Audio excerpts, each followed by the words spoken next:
Market अपने चाल से, अपने बिहेवियर से दो चीज़ें दर्शाना चाहता है। पहला, हल्का सा फटीक है।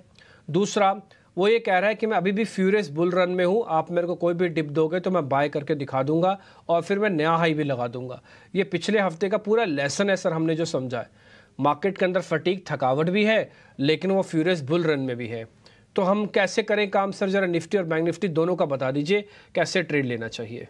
ये 2 चीज़ें हैं यहाँ पे बहुत क्लियरली कि लास्ट 2 वीक को अगर आप देखेंगे तो बुल्स कहीं न कहीं ट्राई कर रहे हैं 20 ईएमए को होल्ड करने की, वहीं पे बेयर्स ने भी अपसाइड को कैप करने की कोशिश की है। दो आप टोन पॉजिटिव रख पा रहे हैं, बट कहीं न कहीं आप देख रहे हैं कि विद इन द सेक्टर आपको मिक्स्ड ट्रेंड देखने को मिल रहा है। जैसे कि एक पर्टिकुलर सेक्टर में 2 स्टॉक्स पॉजिटिव साइड पे हैं, वहीं 2 स्टॉक नेगेटिव। खास तौर से अगर बैंकिंग की बात करें, जहाँ पे सारा सब कुछ अभी डिपेंड करता है कि अगर मार्केट में मोमेंटम आना है तो बैंकिंग का पार्टिसिपेशन।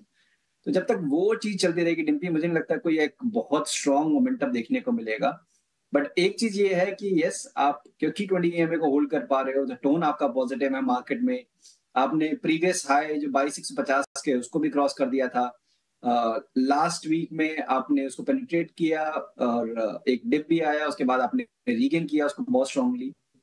तो ये सब चीजें दिखा रही हैं कि टोन पॉजिटिव है, बट उतना जल्दी में नहीं है बुल्स, या फिर कह लीजिए कि बेस इतनी ये आसानी से नहीं जाने देंगे मार्केट को ऊपर। तो जैसा आपने बताया शो की शुरुआत में कि it's a buy on dip market index में, बट मुझे लगता है कहीं ना कहीं थोड़ा सा चैलेंजेस रहेंगे इन बिटवीन। इतना इजी नहीं होगा जैसे कि ड्यूरिंग द डे हमको मिल जाते थे, एक अच्छे मूव स्विंग्स मिल जाते थे, शायद उस तरीके के नहीं। और अगर आप कैरी करते हैं तो आपको ओवरनाइट रिस्क ऑब्वियसली रहेगा। तो वो देखते हुए मेरे हिसाब से इंडेक्स को अभी आप उतना एग्रेसिवली ना देखें, इंडेक्स को अभी आप अवॉइड करें। अगर इंट्राडे की मैं बात करूं तो अगर मुझे मिलता है ये डिप करीब थोड़ा सा और एक्सटेंड होते हुए 21,950 के पास, ये 22,000 के जोन के पास, तो डेफिनेटली मेरे को लगता है कि एक अच्छी बाइंग अपॉर्चुनिटी होगी कैरी फॉरवर्ड ट्रेड के लिए। क्योंकि 21,900 जब तक होल्ड कर रहा है तब तक बाय ऑन डिप्स को ही आपको मेंटेन करना है।